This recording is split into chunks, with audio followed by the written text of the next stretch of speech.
Hello friends, आप लोग कैसे हैं। आई होप कि आप लोग ठीक ही होंगे। मैं स्वरूप कुमार बिट्टू आप लोगों को इससे पहले की क्लास में संस्कृत के मंगलम पाठ का प्रथम श्लोक जो कि हिरण्मयेन पात्रेण वाला था उसे मैंने पढ़ाया था, जिसका मैंने हिंदी अर्थ और व्याख्या भी बताया था, जो कि यह श्लोक ईशावास्य उपनिषद से संकलित था। और आज हमारा द्वितीय श्लोक है अनोरण्यान महतो मह्यान, जो कि कठोपनिषद से संकलित है। तो अब हम इस श्लोक के बारे में बात करने वाले हैं। तो हमारा श्लोक है अनोरण्यान महतो मह्यान आत्मास्य जंतो निर्हितो गुहायाम तमृक्रतु पश्यति वीत शोको धातु प्रसादा नमहिमान मात्मन। एक बार फिर हम आप लोगों को श्लोक बताने वाले हैं। तो क्या है श्लोक? अनोरण्यान महतो मह्यान आत्मास्य जंतो निर्हितो गुहायाम तमृक्रतु पश्यति वीत शोको धातु प्रसादा नमहिमान मात्मन। तो इस श्लोक का हिंदी अर्थ क्या होगा दोस्तों? तो इस श्लोक में ईश्वर से प्रार्थना किया गया है। तो ईश्वर से क्या प्रार्थना किया गया है? तो मनुष्य के हृदय रूपी गुफा में, मनुष्य के हृदय रूपी गुफा में सूक्ष्म से सूक्ष्म तथा महान से महान आत्मा विद्यमान रहती है, जो उस परम सत्य के दर्शन मात्र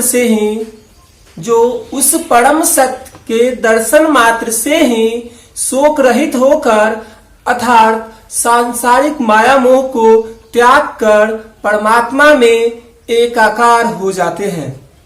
चलिए एक बार हम फिर से आप लोगों को श्लोक का अर्थ बताते हैं। तो हमारा श्लोक का अर्थ है मनुष्य के हृदय रूपी गुफा में सूक्ष्म से भी सूक्ष्म तथा महान से भी महान आत्मा विद्यमान रहती है।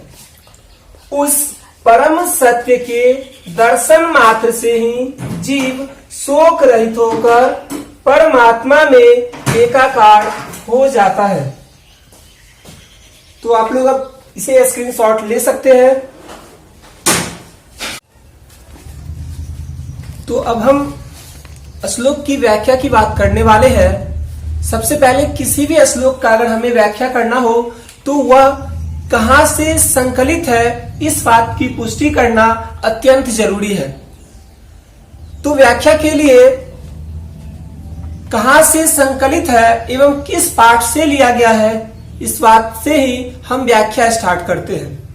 तो चलिए हम व्याख्या देखते हैं प्रस्तुत श्लोक का। तो प्रस्तुत श्लोक कठोपनिषद से संकलित एवं मंगलम पाठ से उद्धृत है। किस पाठ से उद्धृत है? तो मंगलम पाठ से उद्धृत है, जिसमें सत्य के स्वरूप एवं निवास के बारे में बताया गया है। क्या बताया गया है? तो इस श्लोक में सत्य के निवास एवं सत्य के स्वरूप के विषय में बताया गया है। विद्वानों का कहना है कि आत्मा मनुष्य के हृदय में सूक्ष्म से भी सूक्ष्म, क्या? तो सूक्ष्म से भी सूक्ष्म तथा महान से भी महान रूप में विद्यमान यानी कि स्थित होती है। विद्वानों का कहना है कि आत्मा मनुष्य के हृदय में सूक्ष्म से सूक्ष्म तथा महान से महान रूप में स्थित होती है। जब जीव शोक रहित होकर अर्थात सांसारिक माया मोह को त्याग कर अपने हृदय स्थित परमात्मा से या आत्मा से साक्षात्कार करता है, तब वह परमात्मा में मिल जाता है। तब वह किसमें मिल जाता है? तो वह परमात्मा में मिल जाता है तथा वह सांसारिक बंधनों से माया मोह के बंधनों से मुक्त हो जाता है। इसीलिए वक्ता ईश्वर से प्रार्थना करता है कि हे ईश्वर, आप हमें उस दिव्य प्रकाश से आलोकित करें कि हम उस परमात्मा में, ईश्वर में एकाकार हो सके। हम अपने मन के माया मोह को त्याग कर ईश्वर में एकाकार हो सके। तो हम एक बार लिखी हुई बातों को देख लेते हैं।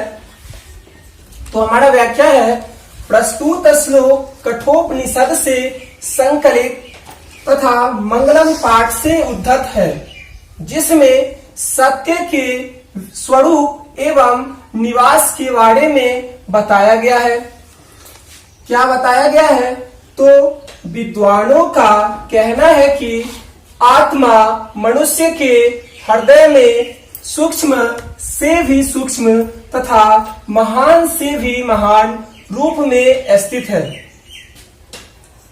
जब जीव शोक रहित होकर अर्थात सांसारिक माया मोह को त्याग कर अपने हृदय स्थित आत्मा से साक्षात्कार करता है, तब उसकी आत्मा परमात्मा में मिल जाती है और जीव सांसारिक बंधनों से मुक्त हो जाता है।